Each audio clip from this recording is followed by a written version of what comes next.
Welcome back friends, welcome to another video from Shomu's Biology. In this video lecture, we want to talk about chloramphenicol antibiotic, chloramphenicol type of antibiotic and what are the use of chloramphenicol antibiotic mechanism of action, chloramphenicol antibiotic classification, types and examples, and also we'll see the chloramphenicol antibiotic side effects. So let's continue to talk about it. The first things first is the general properties of chloramphenicol antibiotic. And chloramphenicol is an antibiotic and is a class of antimicrobial that inhibits protein synthesis. So basically we classify them as a protein synthesis inhibitors. It's a broad spectrum antibiotic whose spectrum includes several gram-positive and gram-negative bacteria. And not only gram-positive and gram-negative, the beauty about chloramphenicol is that it can go up against spirochetes as well as rickettsia.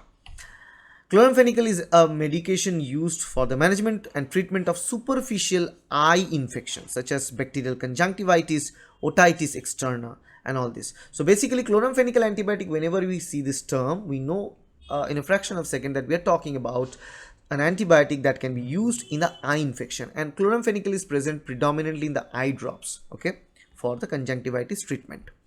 But as I mentioned, it can go up against spirochetes and rickettsia. What is the mechanism of action of chloramphenicol antibiotics?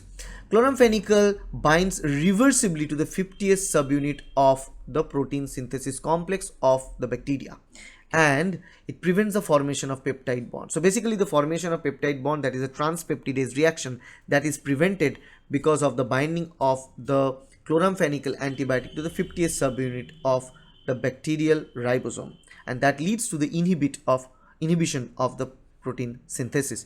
So basically if I show you the picture, this is the 50th ribosomal subunit, this is 30th ribosomal subunit, the mRNA is there and the codons are present in the mRNA, and we know the tRNA can interact to the codon with the help of the anticodon, bringing specific amino acid to the place, and in this case we know that there is a transpeptidyl reaction and that causes the transfer of the polypeptide chain from the P site, from the tRNA from the P site to the tRNA to the A site, and this transfer is really important, and we know that the chloramphenicol antibiotic is present, and once the chloramphenicol antibiotic is there, chloramphenicol is going to bind to the 50th ribosomal subunit, and we know this peptidyl transferase activity is actually catalyzed by 23S rRNA, that is a part of 50th ribosomal subunit of the bacteria. So chloramphenicol inhibits the function of 23S rRNA's peptidyl transferase activity. As a result, no peptidyl transferase activity is done. So protein elongation or polypeptide elongation is inhibited. That is the mechanism of protein synthesis inhibition. As a result, the bacteria cannot survive. What are the clinical uses of chloramphenicol antibiotics? Limited use is there because of the potential toxicities. That's why we only most of the time use it for the doses for the optical infections, and that is the infection to the eye, okay, eye infections. So a plastic anemia and a circulatory collapse is also noted in neonates. So typhoid fever is something we can use chloramphenicol against the streptococcus typhi, okay. We can use quinolones. Quinolones are preferred over so even in case of typhoid fever, okay, quinolones are preferred over this chloramphenicals because of the toxicity. Then meningitis is the situation where you can use, okay, particularly ceftriaxone is preferred over chloramphenicol again. So if ceftriaxone is resistant, then we use chloramphenicol, and in case of typhoid fever, if quinolones are resistant, then we move to the resort, and that is chloramphenicol. The third one, again, anaerobic infections. Most of these anaerobic infections like Bacillus fragilis, again in this case metronidazole is the drug of choice, it's preferred drug, but again if it's not working, then you use chloramphenicol.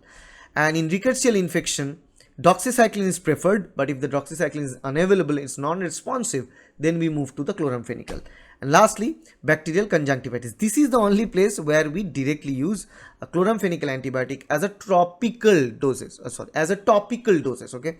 So topical means the doses on the surface skin. So in this case, in case of conjunctivitis, in the eye drop, we use chloramphenicol antibiotics. So you can see chloramphenicol antibiotics is very limited in terms of their use. In case of typhoid fever, meningitis, anaerobic infections, in GI tract infections, in rickettsial infections, we can use chloramphenicol, but in all these different cases there are different antibiotics of choice that we had. If we don't have those antibiotics and if it's non-responsive, then we move to the chloramphenicol type. Okay, but in bacterial conjunctivitis we use it.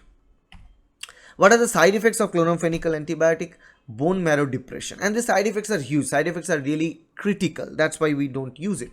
Second is super infections. Third is irritative effects on the mood, and the fourth was gray baby syndrome. Fifth one, hypersensitivity reactions. These are all different side effects, and particularly bone marrow depression, this irritative behavior, the gray baby syndrome are very common kind of side effects of chloramphenicol. And as chloramphenicol have this really critical side effects over the impact that it may have against a bacterial infection, we don't choose chloramphenicol to use against the bacterial infection quite often, because we have different antibiotics do the same job with lesser side effect. Okay, so that's all about chloramphenicol antibiotic.